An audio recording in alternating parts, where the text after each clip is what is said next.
రారాదా? ఏంటి మీరు చేస్తుంది? షర్ట్ బటన్ పోయింది. డ్రెస్ మార్చి వేరే డ్రెస్ వేసుకోమంటే ఈ డ్రెస్సే వేసుకుని వెళ్తానని మొండికేశారు. అందుకే బటన్ కుడుతున్నాను. షర్టు విప్పి కుట్టొచ్చుగా, లేదంటే నేను వచ్చేదాకా ఆగొచ్చుగా. అంత టైం లేదు రాదా. హారిక ఉందిగా. హారిక హారిక హారిక, ప్రతి దానికి హారిక, ప్రతి దానికి హారిక, ప్రతి పనికి హారిక. ఇంటికి వచ్చిన దగ్గర నుంచి మళ్ళీ బయటికి వెళ్లే వరకు హారిక హారిక హారిక. అన్నిటికీ ఆవిడే కావాల్సి వచ్చినప్పుడు ఇక నేనెందుకండి ఇక్కడ?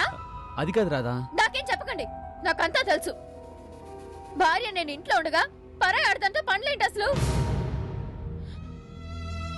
మీ పనులేం చేయను అంటున్నానా? మీ గురించి నేను పట్టించుకోను అంటున్నానా? మీరు అసలు తాళి కట్టింది నాకా హారికకా? రాదా, నువ్వేం మాట్లాడుతున్నావు నీకు తెలుస్తుందా? ఏమండి ప్లీజ్. పరాయి ఆడదాన్ని ఇంట్లో ఎన్నాళ్ళని ఉంచుకుంటారు? త్వరగా వచ్చి తీసుకెళ్ళమని వాళ్ళ ఆయనకి చెప్పండి. వాళ్ళ ఆయన ఎవరో తెలుసా? ఎవరో తెలుసా నీకు? ఏమండి ప్లీజ్. అసలు హారిక ఎవరో తెలుసా నీకు? మీకు దండం పెడతాను please. Please control yourself. ఓ అవతలకి.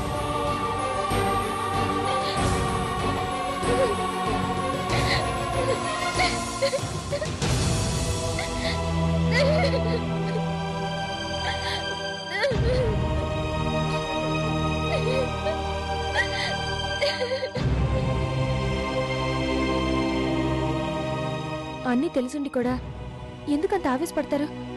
రాదన్న దాంట్లో తప్పే ఉంది. Harika this is too much. సహనానికి కూడా ఓ హద్దు ఉంటుంది. సహనం హద్దు మీరి కోపంగా మారింది కాబట్టే వద్దు అని వాదించాను. నా మాట మన్నించినందుకు థ్యాంక్స్. ఇక ఈ ట్రీట్మెంట్ నేను కోపంలో ఆవేశంలో తీసుకున్న నిర్ణయాలు అనర్థాలకి దారితీస్తాయి. రాధ విషయం నేను చూసుకుంటానుగా, మీరు బయలుదేరండి ప్లీజ్.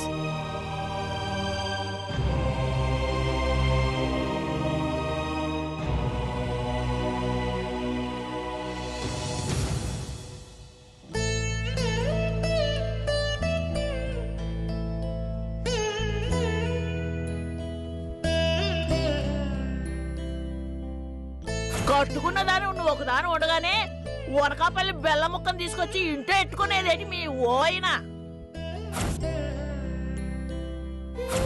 మీ ఓయిన గారు దాంతో ఆడే సరసాలు ఇదంతా సోతనే ఉంది.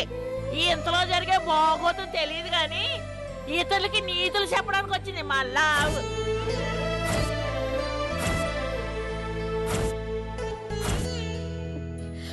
ఇదే మా ఊళ్ళో అయితేనా ఊరంతా వచ్చి అడిగేవారు, చూడు బాబు వంశీ, రాధ మీ ఇంటికి కొత్తగా కాపురానికి వచ్చింది. మీ ఇద్దరి మధ్య మీ ఫ్రెండ్ భార్య ఉండడం అవసరమా? అంతగా ఫ్రెండ్ మీద గౌరవాభిమానాలుంటే ఓ అద్దెలు చూడు, హారికను పాపను అందులో ఉంచి ట్రీట్మెంట్ ఇవ్వు. అంతేగాని ఇలా ఇంట్లో తెచ్చి పెట్టుకోవడం బాగాలేదు బాబు. రాధ చూడు పాపం ఎంత ఇబ్బంది పడుతుందో అని ఉండేవారు. అలా అడగడానికి ఇక్కడ ఎవరున్నారు? నా తరపునే విషయం మాట్లాడడానికి నాకెవ్వరూ లేరు. లేకపోతే లేకపోయిందిలే, దిక్కులేని వాళ్ళకి దేవుడే దిక్కన్నారు. దేవుడు బండి చక్రం అంత కళ్ళేసుకొని చూస్తుంటాడులే. నా కళ్ళు నా కన్నీళ్లు ఆయన కనిపిస్తాయి, అన్నీ ఆయనే చూసుకుంటాడు.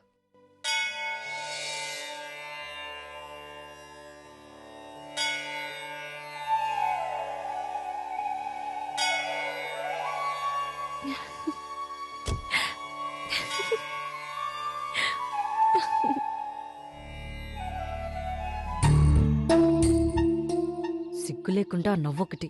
ఇప్పుడు హోటల్ వదిలేసి గుళ్ళు మీద పడ్డారనమాట. హలో సంజయ్ గారు. Hello doctor. మీతో ఒక ముఖ్యమైన విషయం మాట్లాడాలి. అలాంటి విషయాలు పవిత్రమైన గుళ్ళే ఎందుకులేండి. పవిత్రమైన విషయాలు పవిత్రమైన చోట మాట్లాడుకుంటేనే బాగుంటుంది సంధ్య గారు. మీరిద్దరూ భార్యాభర్తలాగా కలిసి తిరగడం పవిత్రమైన విషయమా? భార్యాభర్తల్లా కాక మరెలా ఉంటారు సంధ్య గారు? హారిక నా భార్య, అగ్నిసాక్షిగా తాళి కట్టిన భార్య.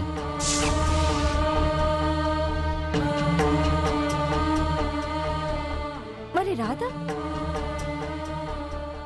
ఒక పేషెంట్. దురదృష్టవశాత్తు భర్తను పోగొట్టుకుని పోస్ట్ ట్రామాటిక్ అమ్నీషియా అనే మానసిక రోగంతో బాధపడుతున్న ఒక అమాయకురాలు. కాకతాళీయమైన అంశం ఏంటంటే రాధ భర్త అచ్చం నాలాగే ఉండేవాడు. అతను డాక్టరే. అందుకే ఆమె నేనే తన భర్త అన్న భ్రమలో ఉంది. కొన్నాళ్ళు నేను ఆమెకు భర్తగా నటించాల్సి వచ్చింది. ఆ దశలో మీలాగే హారిక నన్ను అపార్థం చేసుకుంది. తర్వాత నిజం తెలుసుకుంది. రాధ మీద సానుభూతి చూపించింది. రాధ ఆరోగ్యం కుదుటపడేంత వరకు ఆమెకు భర్తగా నటించమని నన్నే కోరిన ఉత్తమరాలు నా భార్య.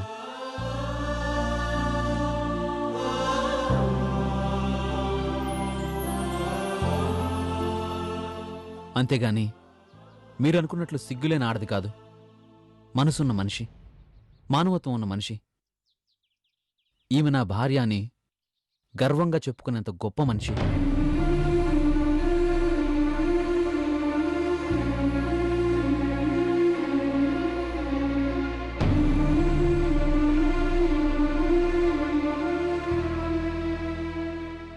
నిజాలు తెలియక మీ గురించి పొరపాటుగా ఊహించుకున్నాను. నన్ను క్షమించండి. క్షమించాలంటే ఒక కండిషన్. దానికి మీరు ఒప్పుకొని తీరాలి. చెప్పండి. రాధ బాగు కోరి ఈయన నేను ఆడుతున్న నాటకం రాధకు తెలీదు. అర్థమైంది. రాధకెట్టి పరిస్థితుల్లోనే ఈ విషయం తెలియకూడదు. అంతేకాదు, మీరు చేయాల్సిన సహాయం మరొకటుంది. ఏంటది? భర్తని కోల్పోయిన వాస్తవాన్ని గ్రహించలేక రాధ మానసికంగా దెబ్బతింది. మీరలా కాలేదు. భర్త మరణాన్ని జీర్ణించుకోగలిగారు. వాస్తవాన్ని యాక్సెప్ట్ చేయగలిగారు.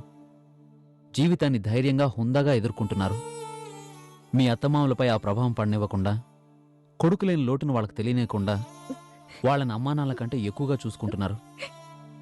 గుండెల్లో అగ్నిపర్వతాలు బద్దలవుతున్న మంచు కొండల్లాగా చల్లదనాన్ని పంచుతున్నారు.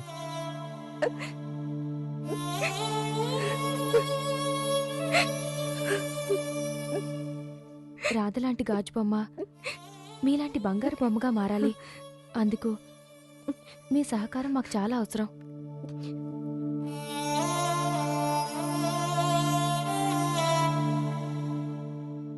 మీరు నన్ను అర్థం చేసుకున్న పద్ధతిని బట్టి రాధని మీరు ఎంత గొప్పగా అర్థం చేసుకున్నారో తెలుస్తుంది. ఇలాంటి మంచి పనికి నేను కూడా ఉపయోగపడతానని మీరు అనుకుంటుంటే నాకు అంతకన్నా అదృష్టం ఏముంటుంది చెప్పండి. చాలా సంతోషం సంధ్య. ఇక నుంచి మీరిద్దరూ నన్ను అలాగే పిలవాలి. కారు గీరు అని నన్ను పెద్దదాన్ని చేసి మాట్లాడొద్దు. ఇవాళ నుంచి మన ఫ్రెండ్స్.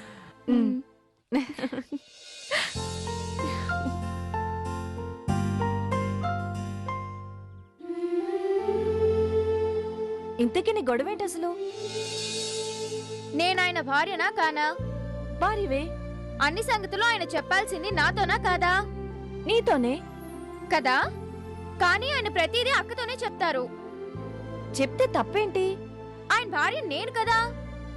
ఎన్నిసార్లు అడుగుతావు తల్లి? డాక్టర్ గారి ముద్దులు పెళ్ళానివి నువ్వే నువ్వే నువ్వే. అలా అన్నో బాగుంది. ఆయన బాగోగులు చూసుకోవాల్సింది నేను కదా. చూడు, ఇప్పుడు ఎవరొద్దన్నారు? ప్రతిదానికి హారిక హారికని అక్కని కేకేస్తారు. వేణి ఏంటేసేది? అమ్మ బాబోయ్, ఏం కోపమే తల్లి నీది. ఎన్ని చేసినా సరే ఆయనే నీ భర్త. రాత్రి అయ్యేసరికి నీ గదిలోనే కదా ఉంటున్నారు. అక్క గదికి కూడా వెళ్తున్నారు. చిచి, డాక్టర్ గారు అలాంటి మనిషి కాదు. అక్క మీదే నాకు కొంచెం అనుమానంగా ఉంది. హారిక గురించి ఏమనుకుంటున్నావు నువ్వు అసలు? తను అలాంటి మనిషి కాదు. ఆయన అలాంటి మనిషి కాదు, అక్క అలాంటి మనిషి కాదు. నేనే నా చెడ్డదాన్ని? నువ్వు కోపడినంటే చెప్తాను. చెప్పు. ఆ ఇద్దరు మనసులో ఏమీ లేదు. ఉండాల్సిన చెత్తంతా నీ ఆలోచనలోనే ఉంది. నువ్వేదో ఓదారుస్తావు నీ దగ్గరికి వస్తే ఇలాగే నన్ను మాట్లాడేది. నేను నీతో మాట్లాడపో. రాధా, నీ మనసు స్వచ్ఛమైన మల్లెపూ. లేనిపోని ఆలోచనతో దాన్ని మలినం చేయకురాదా. మరేం చేయమంటావ్? ఆయన నాకు దూరంగా ఉంటారు. నన్ను తాకరు, ముట్టుకోరు, కనీసం ప్రేమగా మాట్లాడడం కూడా చేయరు. నాకు పిచ్చెక్కిపోతాం తెలుసా. చూడు, ఆయన అందరిలాగా మామూలు జాబ్ చేయడం లేదు. డాక్టర్, సిటీలోనే పేరున్న డాక్టర్. ఒక్కోసారి రోజులకి రోజులు ఇంటికి కూడా రాలేని పరిస్థితి. ఆ ముచ్చట కూడా అయిందిలే. అలాంటప్పుడు పరిస్థితి తెలుసుకొని నువ్వే మసులుకోవాలి. డాక్టర్ గారు మాత్రం నీ గురించి బాధపడకుండా ఎలా ఉంటారు చెప్పు? కాకపోతే ఆ బాధ నీతో చెప్తే నువ్వెక్కడ బాధపడతావో అని ఆయన నీతో చెప్పడం లేదనుకుంటా. ఆయన నా గురించి నిజంగా బాధపడుతున్నారంటావా? ప్రేమించి పెళ్ళాని మనిషి బాధపడకుండా ఎలా ఉంటారు రాధా? పనుల ఒత్తిడిలో ఉండి సరిగా పట్టించుకోవడం లేదేమో. కొన్నాళ్ళు ఓపిక పట్టు. ఇక హారిక సంగతి అంటావా? ఎప్పటి నుంచో ఆ ఇంట్లో ఉంటుంది. అలవాటైన పేరు కాబట్టి గబుక్కున ఆమెనే పిలుస్తున్నారు. తను మాత్రం మీతో ఎన్నాళ్ళు ఉంటుంది చెప్పు? తన భర్త అమెరికా నుంచి రాగానే వెళ్ళిపోతుంది. అంతేనంటావా? ఉమ్. నువ్వు నిశ్చింతగా ఉండు, అంతా మంచి జరుగుతుంది. చెప్పావుగా, అలాగే ఉంటానులే.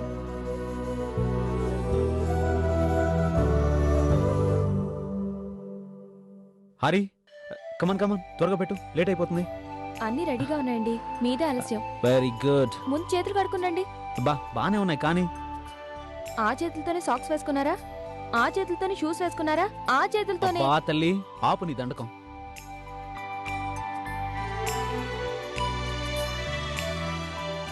అందరికీ ఆరోగ్య సలహాలు నేను ఇస్తుంటే నాకు మాత్రం ఈవిడ గారు ఇస్తుంటారు. Good boy. వడ్డించండి గుడ్ గర్ల్. హే, వంకాయ్, శభాష్. ఆహా ఆహా ఏమి రుచి, అనరామై మరచి. ఆ పాటలు ఆపేసి సాపాటు మొదలుపెట్టింది మహాశయ్య. అరేరే, అప్పుడే వంట చేయడం అయిపోయిందా? వడ్డించడం కూడా అయిపోయింది. రా, వంకాయ కూర అద్దరిపోయింది. ఏంటి, వంకాయ కూర? అవును, టెంకాయ కూర అన్నట్టు వినపడిందా? వంకాయ కూర మీరు తిండవా? నిన్ను తినమనగా, కూర్చో. అంటే అక్క ఏది పెడితే అది తినేయడమేనా? ఏదేమిటో చూసుకొని అవసరం లేదా? వంకాయ కూర మీరు తినరు కదండి. అసలు ఆయనకా వాసనే గిట్టదక్క. మా పెళ్ళైన కొత్తల్లో ఇలాగే ఒకసారి వంకాయ కూర చేస్తే ఎంత పెద్ద గొడవైందని. ఇంకా అలా చూస్తారేంటి? ప్లేట్లో పడేయండి.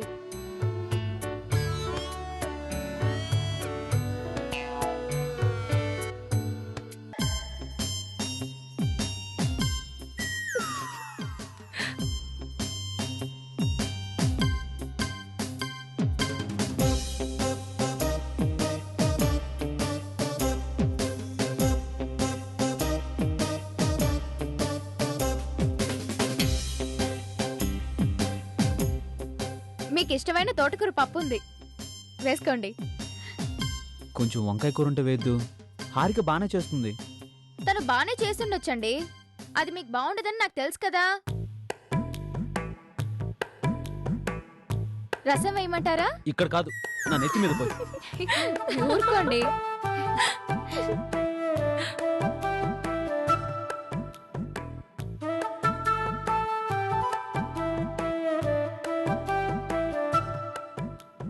తినండి.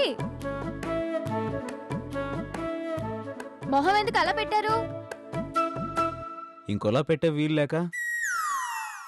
మీ ఇష్టాలు తెలియని వాళ్ళు వంట చేస్తే ఇలాగే ఉంటుంది. అక్క, ఇక నుంచి వంట గింట నేను చూసుకుంటాను. అలాగే. అప్పుడే కడుపు నిండిపోయిందా? నిండక చస్తుందా?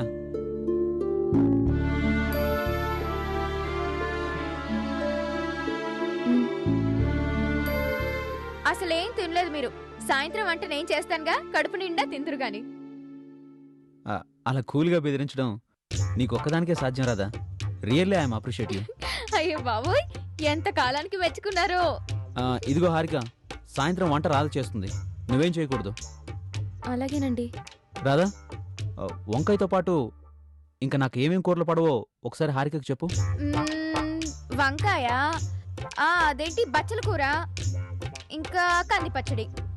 ఇంతేనా? అంతే. ఈ కూరల మీద ఇష్టం కలగాలంటే ఒక చిన్న టాబ్లెట్ మింగితే చాలు, తెలుసా? నిజంగానా? అవును, హాస్పిటల్కి వెళ్ళగానే ముందు ఆ టాబ్లెట్స్ మింగేస్తాను. ఆ తర్వాత సాయంకాలం వచ్చి వంకాయ కూర తినేస్తాను. అది వండే. అలాగే. వెళ్ళొస్తాను. బాయ్.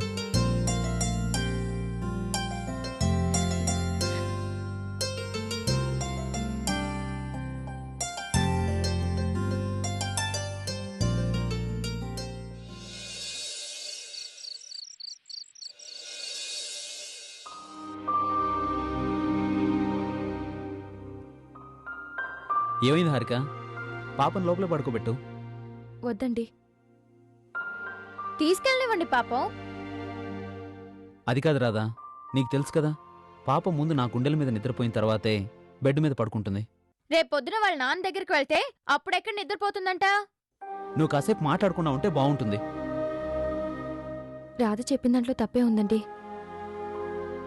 ఎప్పటికైనా వెళ్ళిపోవాల్సిన వాళ్ళమే కదా. వెళ్ళిపోవాలి కాబట్టే ఎప్పటిలాగా ఉండనివ్వంటున్నాను.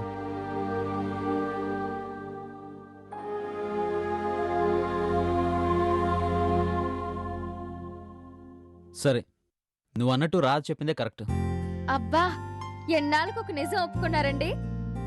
రాధ నా భార్య కాబట్టి, ఆమె చెప్పినట్టు నేను వినాలి కాబట్టి, ఓ కండిషన్ మీద పాపని నీ దగ్గర ఉండనిస్తాను. చెప్పండి. అందరూ గాఢ నిద్రలో ఉండగా, రాధతో సహా టోటల్ అందరం గాఢమైన నిద్రలో ఉండగా, ఐ మీన్ బాగా పొద్దుపోయాక ఒకవేళ పాప లేచి డాడీ కావాలని ఏడ్చిందనుకో, పరాయి వాళ్ళ బెడ్రూమ్కి వస్తున్నానన్న సంశయం లేకుండా ఎంత రాత్రైనా సరే పాపను తీసుకుని నువ్వు నా దగ్గరికి రావాలి. అంత రాత్రిపూట అందరూ నిద్రపోతుండగా, ఆఖరికి రాధ కూడా నిద్రపోతుండగా నేనొచ్చి మిమ్మల్ని నిద్రలేపడం అక్కర్లేదు. పూర్తిగా వినరాదా? పోనీ అలా రావడం హారికకి ఇబ్బంది అనిపిస్తే నేనే హారిక గదికి వెళ్తాను. అస్సలు అక్కర్లేదు. ఎవరూ ఎక్కడికి రానక్కర్లేదు, పోనక్కర్లేదు. అంత విశాలమైన పడగదిలో ఇంత చిన్న పాప పడుకుంటే ఇరుకైపోతుందా ఏంటి? పాపనిలా ఇవ్వక్క.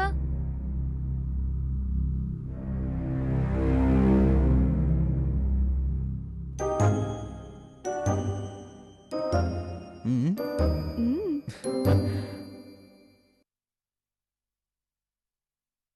అమెరికాలో ఉన్న మీ ఫ్రెండ్కి ఒకసారి ఫోన్ చేయండి. ఎందుకు? చెయ్యండి. మనకు రాత్రి అయితే అమెరికాలో ఇప్పుడు పగలు రాదా? అందరూ ఆఫీస్లో బిజీగా ఉంటారు. రేపు పొద్దున మాట్లాడదాంలే. ఆ లెక్కన మనకు రేపు పగలైతే వాళ్ళకి రాత్రి అవుతుంది కదా. పగలంతా పనిచేసి అలసిపోయి నిద్రపోతారేమో. ఇప్పుడే చేయండి. ఆయనకి ఫోన్ చేసి త్వరగా వచ్చి నన్ను పాపం తీసుకువెళ్ళమని చెప్పండి.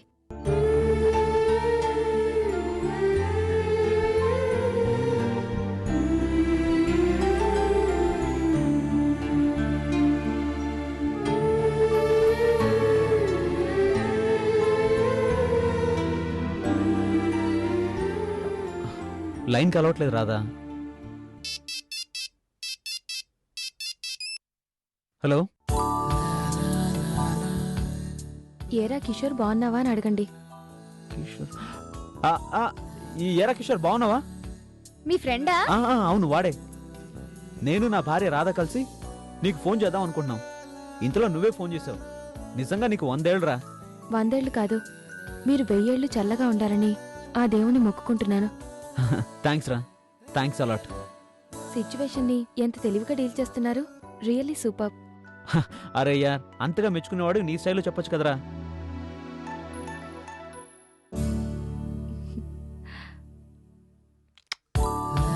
Yes, thanks good.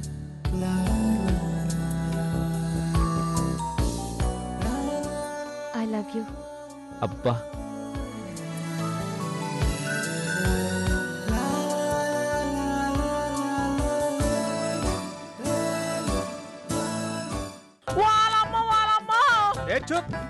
రాగానే గై గై అని అరుస్తున్నావు. ఏంది సంగతి?